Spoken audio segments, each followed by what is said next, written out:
주변을 돌아보게 되면 감사하는 사람보다도 불평하는 사람들이 더 많이 있는 게 오늘날 이 세상이 아닌가 싶습니다.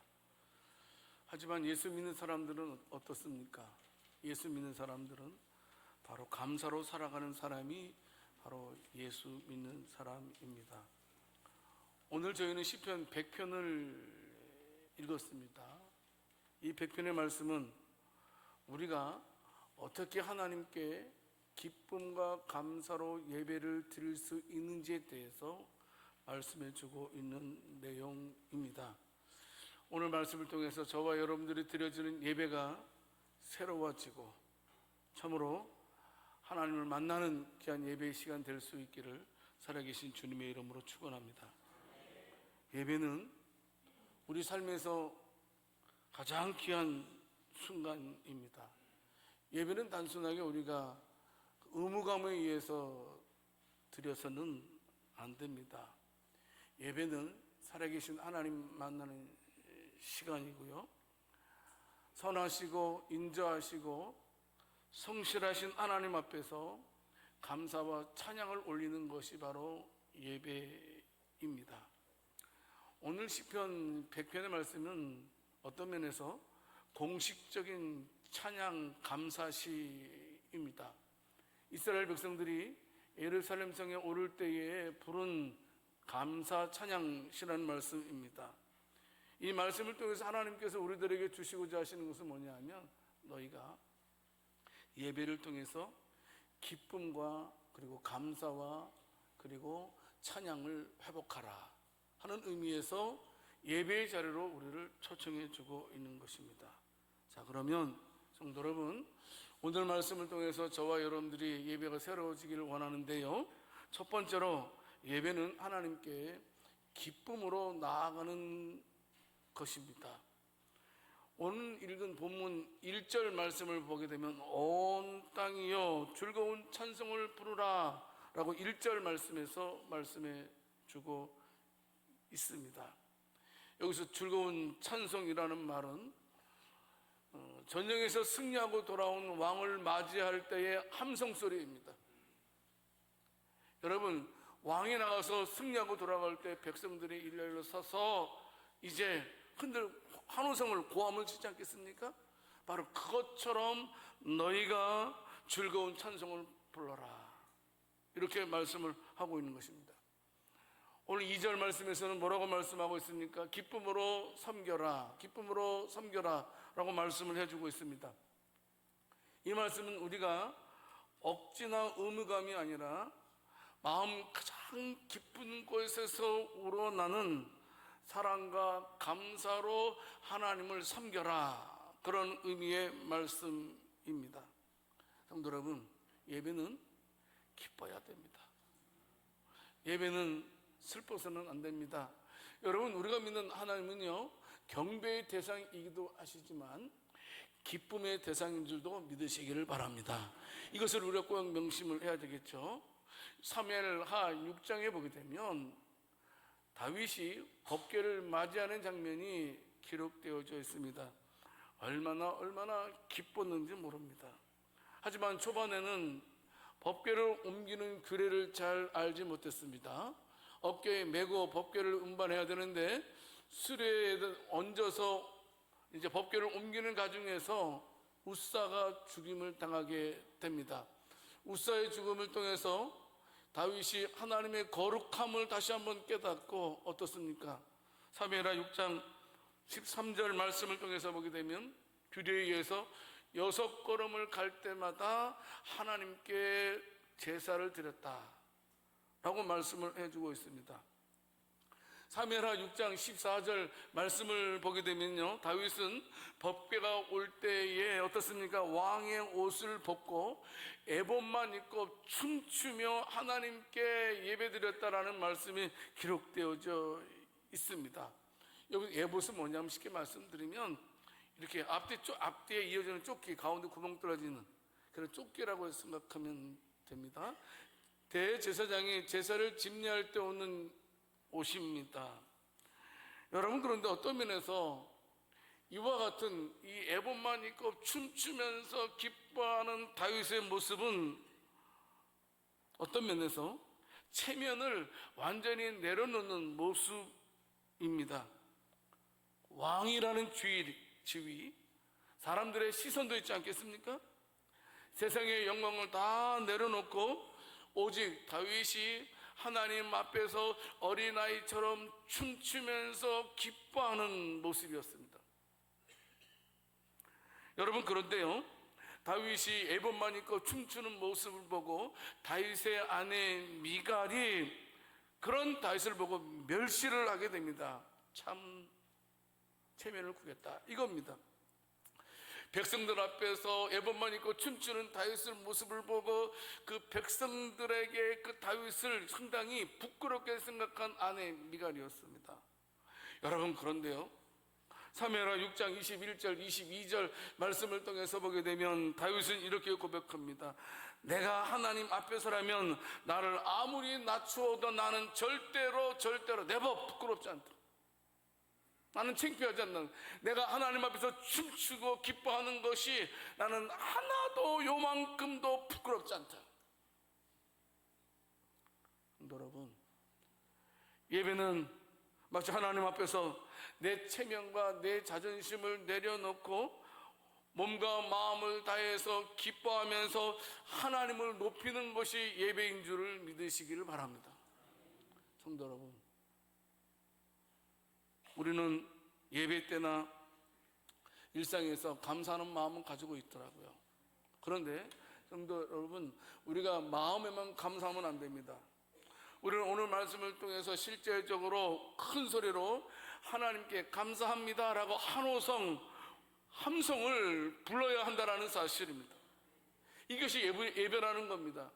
여러분 해보세요. 하나님 감사합니다 라고 외쳐보세요. 어떤 분은 하나님 감사합니다 그러니까 또 그냥 부끄러워가지고 하나님 고맙습니다. 다시 한번, 다윗처럼 체면 다 내려놓고 우리를 구원하시고 우리에게 생명을 주신 하나님께 감사합니다라고 한번 한호성을 외쳐볼 수 있기를 원합니다. 하나님 감사합니다 해보라고요. 시작. 하나님 감사합니다. 이런 함성이 있어야 되는 겁니다. 기쁨이 있어야 됩니다. 그래서요, 우리가 하나님의 이름을 찬양하는 것들도요, 예배 시간에 여러분 꼭 소리가 나게 찬양할 수 있기를 원합니다. 찬양할 때 예배 시간에 찬송이 있지 않습니까? 그 찬송도 마음에 기쁨이 있는 자는 절로 소리가 나는 줄 믿습니다. 소리를 내어서 우리가 하나님을 찬양해야 된다는 사실입니다. 성도 여러분, 어떤 일이 있더라도 우리 하나님께 기쁨으로 나올 수 있는 저와 여러분들이 될 수 있기를 살아계신 주님의 이름으로 축원합니다. 둘째로, 여러분, 예배는 변함없는 사랑에 대한 감사하는 자리가 예배입니다. 시편 100편은요, 하나님께 드리는 참된 예배가 감사와 찬송으로 충만해야 되는 그 이유에 대해서 가르쳐 주고 있습니다. 우리가 하나님께 찬양하고 감사하는 그 이유는 단순하게 저와 여러분들이 은혜를 받았기 때문에 그것만은 아니라는 겁니다. 더 중요한 것은 우리 하나님이 어떤 분이신지를 우리가 정확히 알게 되면 우리는 하나님을 찬양할 수밖에 없다는 겁니다. 하나님은 어떤 분이십니까? 하나님은 언제나 선하시고 변함없이 사랑이 많으신 성실하신 하나님이시기 때문입니다. 오늘 보면 시편 100편 5절 말씀에서 짧은 구절입니다만은 여러분, 여기에서 우리가 분명하게 평생 하나님을 찬양해야 될 이유에 대해서 말씀해 주고 있습니다. 하나님은 선하시다는 겁니다. 본질적으로 하나님은 선하신 분이기 때문에 우리는 하나님을 영원토록 찬양해야 된다는 겁니다. 여기 선하다라는 말은 우리가 들어본 말이죠. 토부라는 말입니다. 히브리어로 좋다, 아름답다, 완전하다, 그런 뜻을 가지고 있습니다. 여러분, 이 단어는 어디에서 보았죠? 창세기 1장에서 하나님께서 천지 만물을 창조하신 후에 그것을 바라보시면서 보기에 심히 좋았더라. 그 사용했던 단어입니다. 하나님 본성 자체가 선하십니다. 그래서 하나님께서 하시는 모든 일들이 선하다는 말씀입니다. 그런데 하나님께서 하시는 일은 다 모든 일이 선하다고 말씀하고 있지만 때로는 그 하나님의 일에 대해서 우리가 이해 못할 때가 있습니다. 뿐만이 아니고 분명하게 나는 지금 어려움을 당하는 것처럼 느껴질 때도 많이 있습니다. 여러분, 그런데 하나님은 놀라운 것은 로마서 8장 28절 말씀에 있는 것처럼 오직 선을 위해서만 일하시는 하나님이심을 믿으시기를 바랍니다. 우리가 알거니와 하나님을 사랑하는 자, 그의 뜻대로 부르심을 입은 자들에게는 모든 것이 합력하여 무엇을 이루느니라? 선을 이루느니라. 우리가 하나님을 찬양하는 이유는 하나님께서 우리에게 단지 좋은 것을 주시는 분이기 때문만이 아니라는 겁니다. 하나님 스스로 선하신 분이시기 때문입니다. 여러분, 또 뭐라고 말씀하고 있습니까? 하나님은 인자하심으로 우리를 사랑하신다라고 말씀하고 있습니다. 계속해서 10편 5절 말씀 다시 보게 되면 그의 인자하심이 영원하다라고 말씀해주고 있습니다. 여기서 인자하다는 말은 간혹 들었던 히브리 단어입니다. 헤세드라는 말을 간혹 들어봤을 것입니다. 이것은 단순하게 감정적인 사랑만을 가리키는 말이 아니고 변하지 않는 언약적 사랑, 신실하고 자비한 사랑을 뜻합니다.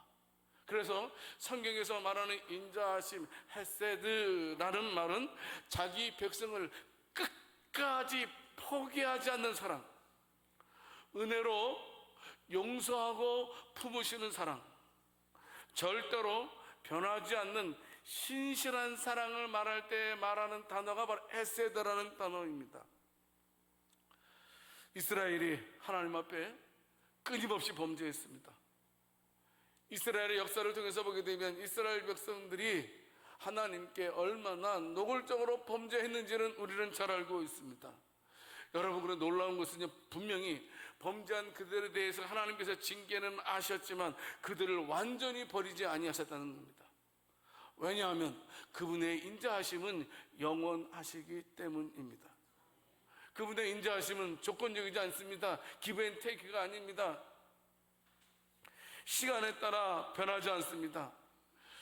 우리를 향하신 하나님의 사랑은 우리의 실패에도 절대로 흔들리지 않는 사랑입니다. 그 사랑을 가리켜서 영원하다라고 성경은 선언하고 있습니다. 계속해서 볼까요? 시편 100편 5절 말씀 보게 되면 하나님은 성실하시다 이렇게 말씀해주고 있습니다. 에메트라는 단어인데요, 그의 성실하심이 대대에 이르리로다. 여기 성실하심이라는 단어는 진리, 변치 않는 신실함, 확고함 이런 뜻을 가지고 있습니다. 여러분, 하나님께서 약속하신 것은 반드시 지키시는 줄을 믿으시길 바랍니다. 하나님의 말씀은 결코 거짓이 없고 결코 실패하지 않습니다. 세상이 변하고 세대가 바뀌고 사람의 마음이 변덕을 부려도 하나님의 약속은 조금도 변하지 않습니다. 성경 민수기 23장 19절 말씀을 통해서 보게 되면 분명히 말씀하고 있지 않습니까? 하나님은 사람이 아니시니 거짓말을 하지 않으시고 인생이 아니시니 후회가 없으시도다. 어찌 그 말씀하신 바를 행하지 않으시며 하신 말씀을 실행하지 않으시랴. 성도 여러분, 우리가 하나님을 신뢰할 수 있는 이유는 그분은 언제나 약속을 지키시는 성실한 분이시기 때문입니다. 시편 100편은 우리들에게 분명하게 가르쳐 주고 있습니다. 우리가 하나님을 찬양하고 예배하는 이유가 바로 단순히 우리가 복을 받았기 때문이 아니라는 겁니다. 우리가 하나님께 감사하며 기뻐하며 예배드리는 그 이유는 하나님 자체가 선하신 분이시기 때문에, 하나님의 그 영원하신 인자하심 때문에, 그리고 하나님은 대대에 걸쳐 성실하신 분이기 때문에 우리는 기쁨으로 하나님께 감사로 예배드리게 된다는 사실입니다. 성도 여러분, 우리의 예배는 상황에 따라서 달라지는 감정적인 응답이 아니라는 겁니다. 변함없으신 하나님의 성품에 대한 확고한 응답과 찬양의 응답이라는 사실입니다. 그러므로 우리는 힘들 때 있습니다. 어려울 때 있습니다. 괴로울 때 있습니다. 어떨 때는 우리가 이해할 수 없는 길을 걸을 때도 있습니다. 하지만 하나님은 선하시고 인자하시고 또 성실하신 분이시기 때문에 우리는 이해할 수 없는 상황 속에서도 하나님께 기쁨으로 나아갈 수 있게 되는 것입니다. 이것을 우리는 붙들어야 됩니다. 날마다 어떤 상황 속에서라도 하나님을 찬양하는 우리가 되어야 됩니다. 스패포드라는 아주 유명한 19세기 미국 시카고 변호사가 있었습니다. 그는 신실한 그리스도인이었습니다.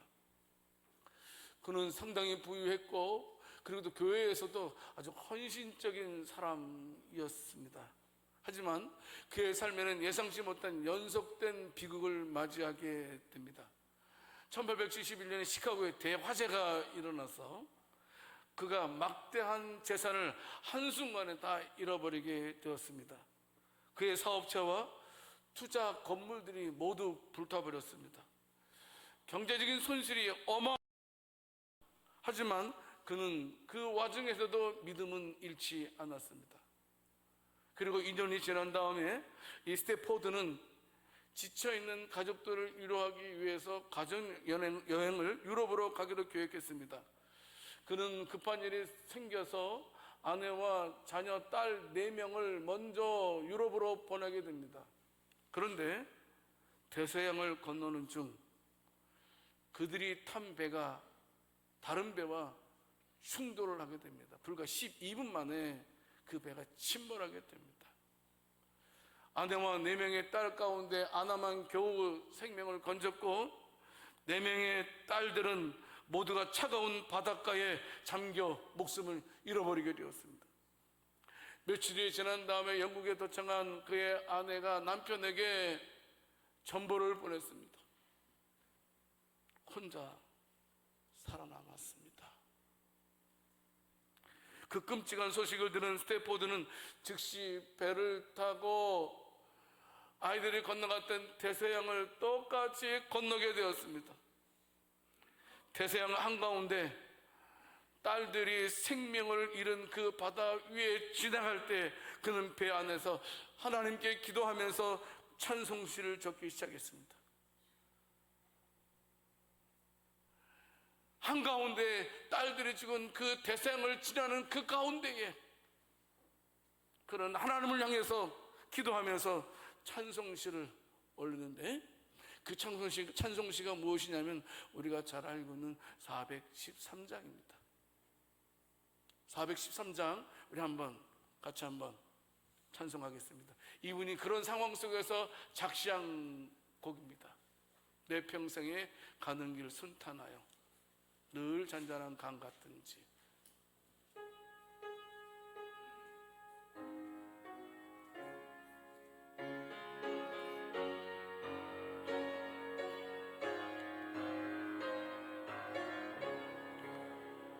내 평생에 가는 길 순탄하여 늘 잔잔한 강 같은지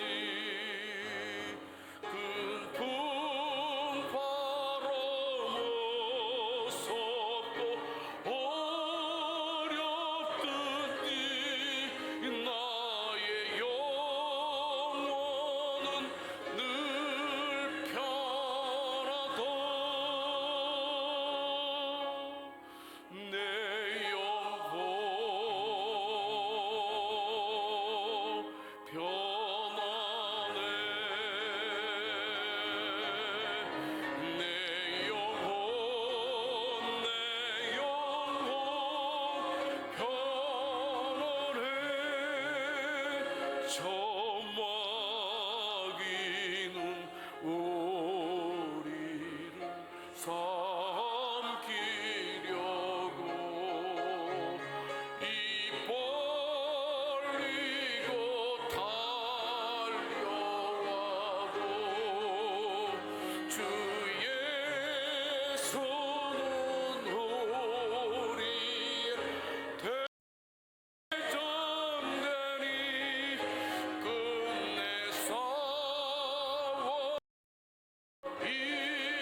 지은 주홍빛 닿더라도 주 예수께 따르며 그 십자가 피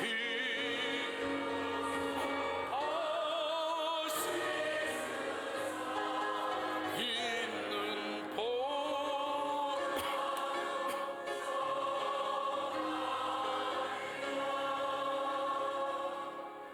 내 영혼 편안해 내 영혼 편안해 저 공중에 구름이 일어나며 그 나팔이 울릴 때에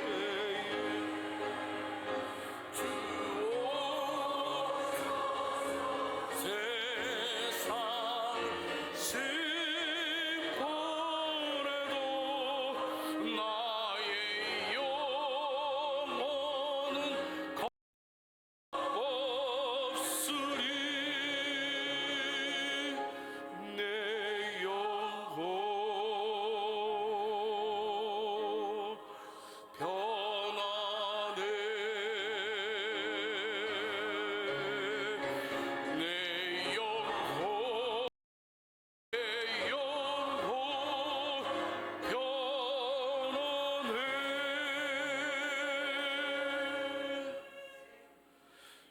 그는 설명할 수 없는 고통과 슬픔 속에서도 하나님을 원망하지 않았습니다. 오히려 그의 영혼은 하나님의 선하심, 하나님의 인자하심, 우리 하나님의 성실하심을 더욱 붙들게 되었습니다. 내가 이런 고통을, 아픔을 당하고 있지만 나의 영혼을 지키시는 분은 하나님이십니다라고 그는 고백을 합니다. 그래서 그 고백이 바로 내 영혼은 평안합니다. 옆 사람에게 말씀하겠습니다. 그래도 내 영혼은 평안합니다. 성도 여러분, 그래서 저와 여러분들은요, 상황이 아무리 힘들고 어려워도요, 하나님은 선하시고 인자하시고 성실하십니다라고 외칠 줄 알아야 됩니다. 감사의 근거는 내 환경에 있지 않아요, 여러분.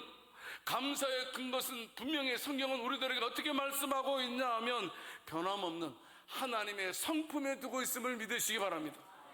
하나님은 선하시고 인자하시고 성실하신 분이시기 때문에 저와 여러분들이 감사하고 기뻐해야 되는 줄 믿으시기 바랍니다.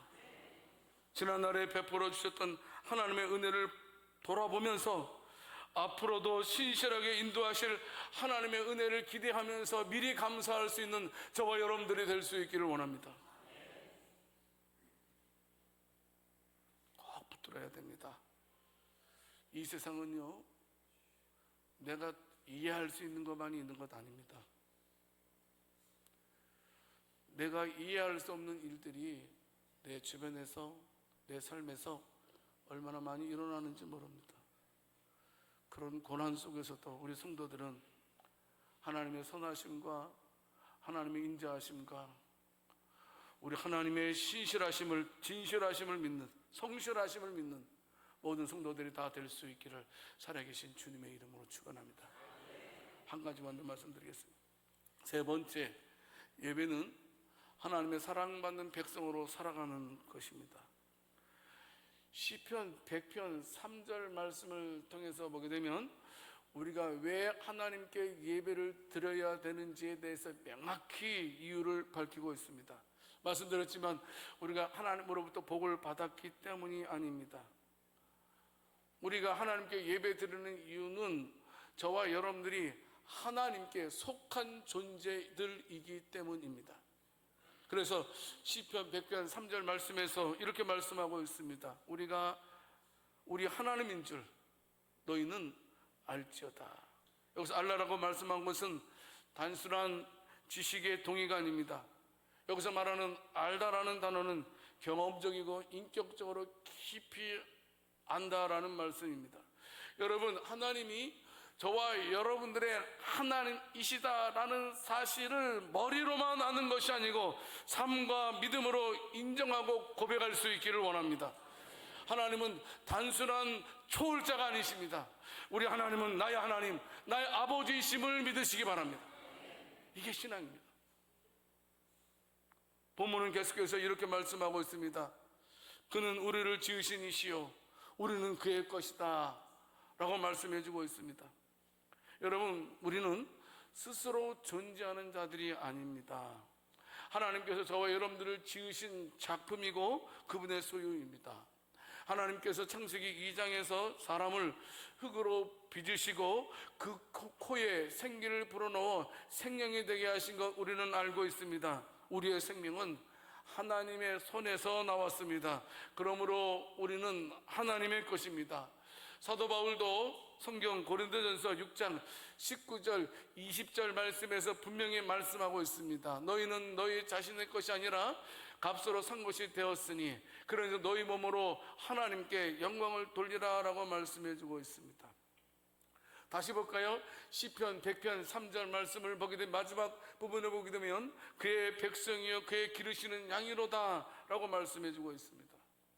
성도 여러분, 하나님은 절대로 그냥 우리를 내버려 두는 분이 아니라는 겁니다. 이거 꼭 붙들어야 됩니다. 우리를 양처럼 우리를 돌봐주시고 인도해 주시는 분이 바로 우리 하나님이십니다. 성경에서 보통 양을 말할 때는 어떤 의미를 가지고 있습니까? 연약하고 스스로 길을 찾지 못하고 보호가 없으면 살아남을 수 없는 존재가 양의 존재입니다. 양에게 있어서 가장 필요한 것은 좋은 목자입니다. 그런데 예수님께서 자신을 가리켜서 요한복음 10장 11절 말씀에서 뭐라고 말씀하고 있습니까? 나는 선한 목자라 이렇게 말씀해 주고 있습니다. 우리는 하나님이라는 선한 목자 없이는 생명도 기쁨도 참된 자유도 누릴 수 없습니다. 하나님은 이스라엘 백성들을 430년의 종살이에서 구출하셨습니다. 그게 출애굽입니다. 출애굽기 7장 16절 말씀을 통해서 보게 되면 출애굽 사건은 단순한 출애굽의 탈출의 사건이 아니고 하나님께서 그 백성을 자기의 소유로 삼기 위한 구원 사건이었습니다. 여러분, 출애굽 사건은요 단순하게 이스라엘 백성들을 해방시키기 위한 것만이 아닙니다. 하나님께서 그들을 출애굽시킨 이유는 바로 그들을 예배하는 백성으로 세우신 것입니다. 이스라엘 백성들은 홍해 사건을 통해서 얼마나 놀라운 기적을 경험했는지 모릅니다. 우리가 보는 앞에서 바다가 갈라집니다. 얼마나 놀라운 일이겠습니까? 그래서 그 광경을 보고 출애굽기 15장 2절 말씀을 통해서 보게 되면 여호와는 나의 힘이여 노래시며 나의 구원이시로다. 그는 나의 하나님이시니 내가 그를 찬송할 것이요 내 아버지 하나님이시니 내가 그를 높이리로다.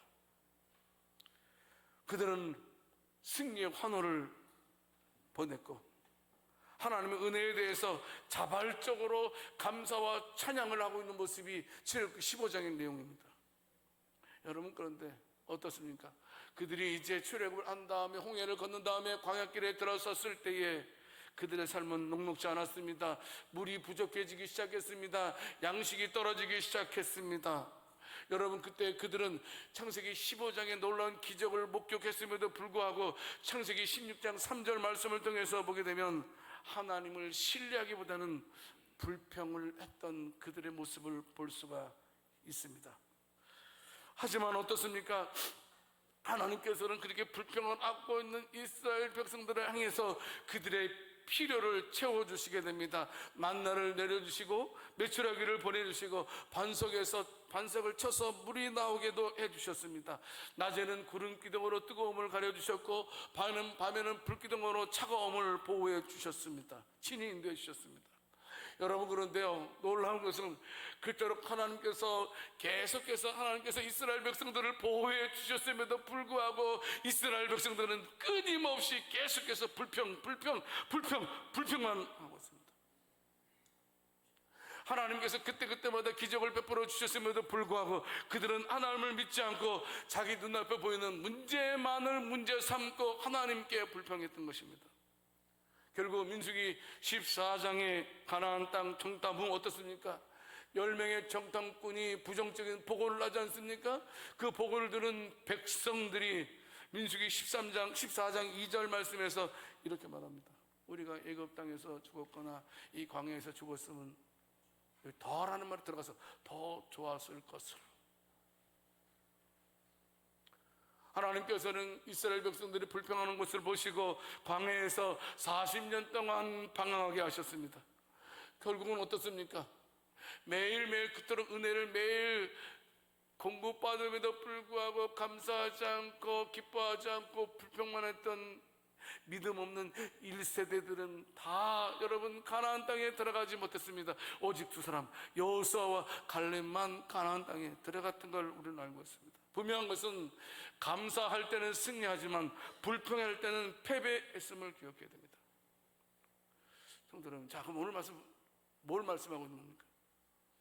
여러분, 저와 여러분들은 항상 하루를 시작할 때 나는 하나님의 소유이고 하나님의 양이라는 정체성을 잊어버리지 않기를 원합니다. 이걸 절대로 잊어서는 안 된다는 사실입니다. 어려운 일이 생길 때마다 목자 대신 하나님께서 나를 보호해 주신다. 따라서 하세요. 목자 대신 하나님께서 인도해 주신다. 그래서 두려움 대신에 저와 여러분들은 신뢰를 선택할 수 있기를 원합니다. 꼭 우리 앞에 두려움과 신뢰가 같이 놓일 것입니다. 하지만 저와 여러분들은 내가 하나님의 양이라는 사실을 명심하고 그 풍파의 두려움에 빠지는 것이 아니고 하나님께서 나를 건져주시고 인도해 주실 거라는 신뢰를 붙들 수 있기를 살아계신 주님의 이름으로 축원합니다. 우리는 언제든지 이런 고백이 있어야 됩니다. 하나님께서 반드시 나를 책임져 주신다. 옆 사람들에게 말씀하고 있습니다. 하나님께서 당신을 책임져 주실 것입니다. 특별히 자녀들에게 많이 해주세요. 자녀들에게 하나님 너를 책임져 주신다. 말씀을 맺겠습니다. 시편 100편은 우리를 향해서 분명히 외칩니다. 온 땅이여 여호와께 즐거운 찬송을 부를지어다. 하나님은 단지 어떤 복을 주신 분만이 아니라 그분 자신이 선하시고 인자하시고 성실한 분이시기 때문에 우리는 예배합니다. 예배는 기쁨입니다. 예배는 감사입니다.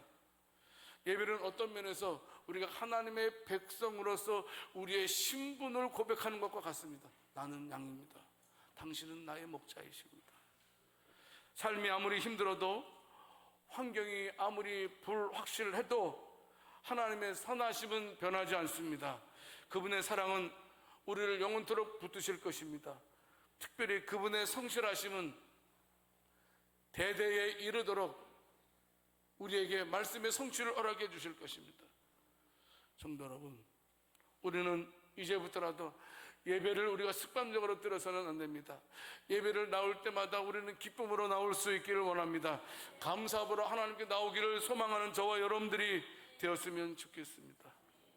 매일의 삶 속에서 하나님께 예배하는 자가 되어야 됩니다. 이번 한 주간도 예배의 감격과 기쁨으로 살아가는 저와 여러분들이 다 될 수 있기를 살아계신 주님의 이름으로 축원합니다. 사랑과 은혜가 풍성하신 하나님 아버지, 오늘 시편 100편을 통해서 참된 예배의 기쁨과 감사, 그리고 하나님 아버지의 변치 않는 선하심과 인자하심과 성실하심을 다시 붙들게 하시니 감사드립니다. 하나님, 우리가 하나님의 백성으로서 매일의 삶 속에서도 예배하는 자로 살게 하시고 어떤 상황 속에서도 기쁨으로 찬양하고 감사하는 양들 되게 해 주옵소서. 우리의 예배가 삶의 고백이 되게 하시고 하나님을 영화롭게 하는 인생 되게 하옵소서. 우리 주 예수 그리스도 이름으로 기도드립니다.